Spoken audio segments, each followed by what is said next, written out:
decide, here's what we need to mitigate, or we need to stop it. But BEST itself doesn't do that. We also have in law certain prescriptions that you could fill, you know, whether it be for a road or a subdivision or a deep well.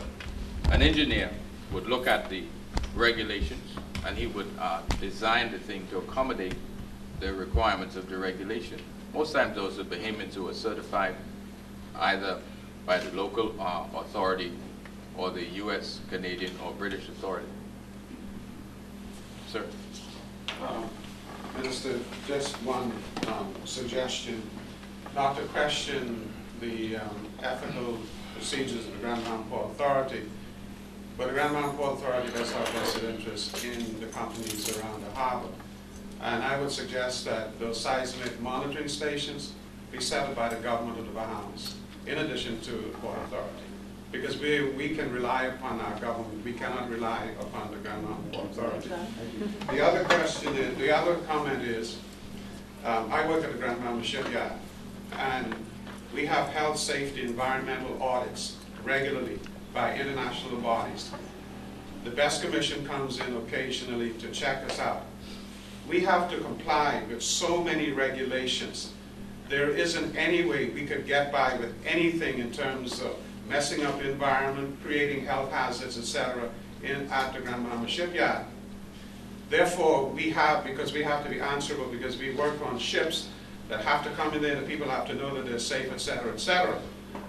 When the BEST Commission comes in, they hardly ever find anything other than to suggest to us that we should plant flowers along the ISPS fence that we put up. In other words, I'm saying, is there such a body that monitors Bahama rock to that particular degree so that nothing can ever happen from day to day that's going to create any potential danger or risk to the people? I get very perturbed because, you know, I'm right across the road from, Bahama Rock has done a hell of a lot of stuff in the harbor. It's created the possibility for the shipyard, container port, etc. But when those blasts go off, of course we are warned because we get a message and we put the notice all around the shipyard and the office out in the open. If there's anything critical that we're doing, we shut it down because of the potential hazard that it may cause. And when those blasts go off from time to time, I mean, the buildings shake like they're going to fall apart at times. So I can imagine what the impact would be in homes in close to 8 Mile Rock, in the 8 Mile Rock area. You mentioned about the fact that individuals purchased land some time ago.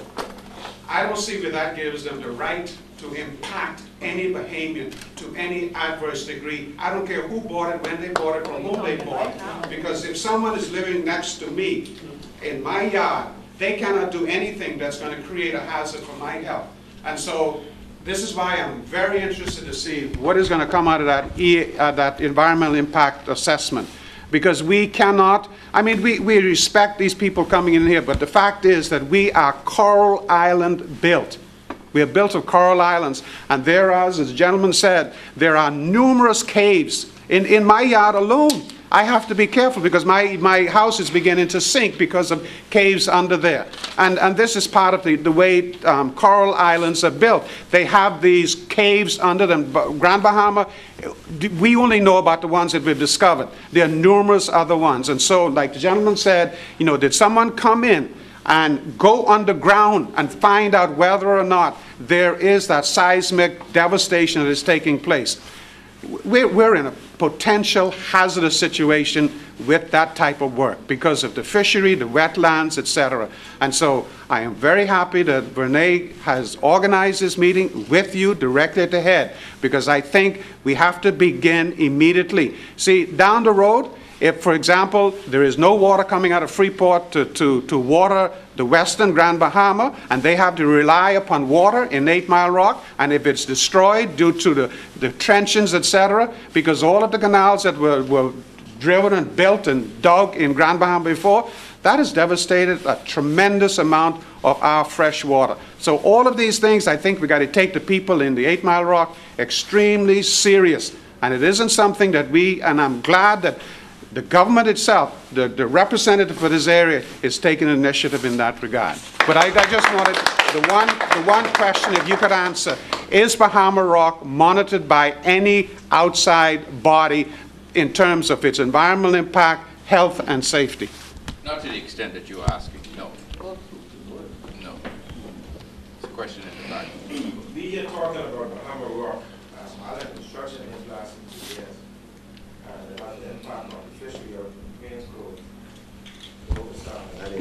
That is to be a good fishing ground, now it's gone. We don't make much noise about island construction simply because there's not that many homes around there, and it don't affect them. But it's affecting the fishery and stuff as well. Next one is that if Bahama Rock doesn't get this approval with the economy now in the Bahamas, they threaten to pull out because if they can't get no rock to mine, they have no reason to be here. So what are they going to do when they reach a dead end and they can't get the curry, the mine and stuff that they want, the limestone? What are their plans? Because if they get this approval, it'll give them a couple more years for the Bahamians to have a job. Am I right or wrong? That's the truth. Bahama Rock, the only thing they mine is dirt that they get from mining. Right? It's not just dirt. What other thing do they do? It's what the dirt is worth. It's what the dirt is worth, not Yeah, just I know dirt. what the dirt is worth, but if they can't get no more dirt for mining, what are they going to do in the next 10 years? They're going to be good. But see, foreign investors, they come here for a reason to make money. They don't care about us that much. I worked with them for 32 years. That's our job to care about our land. So that's why we're here, and that's why we're here. The thing about what I'm saying is that what we have to sit down and really look at is that what's going to happen next 20 years. The Berlin Hole right now is to flow north and south. That don't flow north and south no more.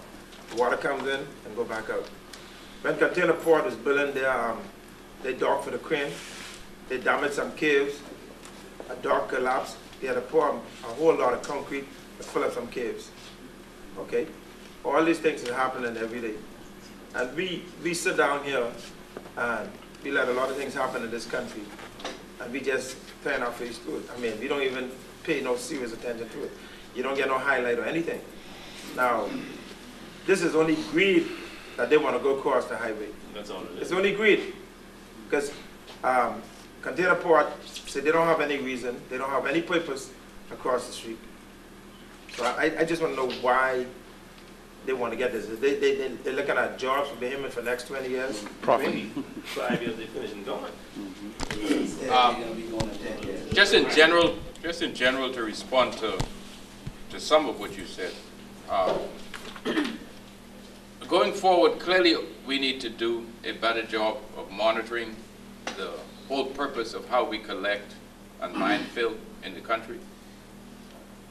Every nation on earth, from its very beginning to today, has used rock and sand and clay to build homes and build bridges and structures. We have to find a way to do it in the most sustainable way possible for us. You can have purpose-built facilities where you license mining to achieve an end result. You can have licensed mining just to generate the fill that you need. In large part, what you've experienced in Grand Bahama is directly related to the reduction in supply in Miami. All of you who've been in Miami, the blasting got closer to the homes, and the homes got closer to the blasting, and the supply of lime rock fill, which is the best compaction material for home construction, started to dwindle. They get further and further away. We are a prime source of lime rock fill for road construction, for concrete aggregate, and for just leveling our sandy areas. There are many examples in the Bahamas where mining was permitted to accommodate the construction of airports, to end up with a marina, to accommodate the construction of roads, that had an adverse impact, but a huge social benefit. we have to identify areas where that could be permitted. I only mention the ownership of the land